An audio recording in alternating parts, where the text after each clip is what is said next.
Hello everyone and welcome back to another episode of the News in 2 Minutes with the news that you need to know. Let's begin. Infectious disease experts are warning that researchers modeling the spread of the bird flu throughout various North American poultry farms are showing signs that the disease could quickly spread out of control, a fact that is leading to the quarantine of more than 25 farms in one of the continent's worst avian influenza outbreaks in history. The research that we're seeing points to models that have walked through the spread of the bird flu in Asian countries such as China, with North American data sets following dangerously close to Asian nations in news that has led to strict control zones being erected near the sites, which aim under guard to control the movement of animal products and equipment in order to minimize the spread of the disease. While officials are still claiming that there is no risk to the public during the outbreak, scientists are warning against the handling of birds or the nearing of animals that appear sick or injured in a double-spoken move to keep the alarm of the population to a minimum, while specialist teams work to contain a chain of transmission that could quickly spread out of control.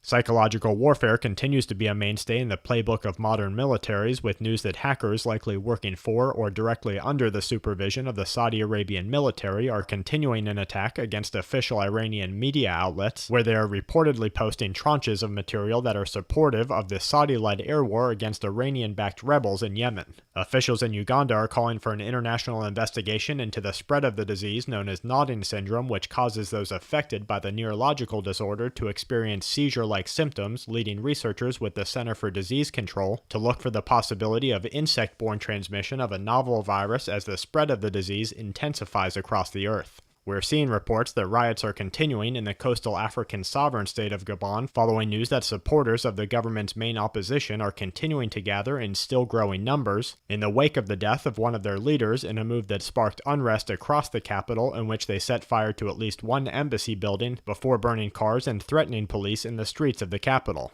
And to wrap things up, a robot sent to inspect a reactor containment vessel at the Fukushima nuclear power plant in Japan stopped responding only 3 hours into the operation, leading to worries of an even worse disaster at the plant, and tremors near South American volcanic sites, as well as the chance for another sizable earthquake near the power plant in Japan, completes today's Quake Watch. And that's it for this episode of the News in 2 Minutes. Check back tomorrow for more news that the aware need the most. This week's News in 2 Minutes is brought to you by SensibleSilver.com, the intelligent choice in colloidal and ionic silver products. With high-quality, all-natural anti-infective immune support supplements, disinfectants, and hygiene products for both daily use and long-term storage, Sensible Silver is a must-have in your medicine cabinet and preparedness kit. For more information on healing with silver, visit SensibleSilver.com today.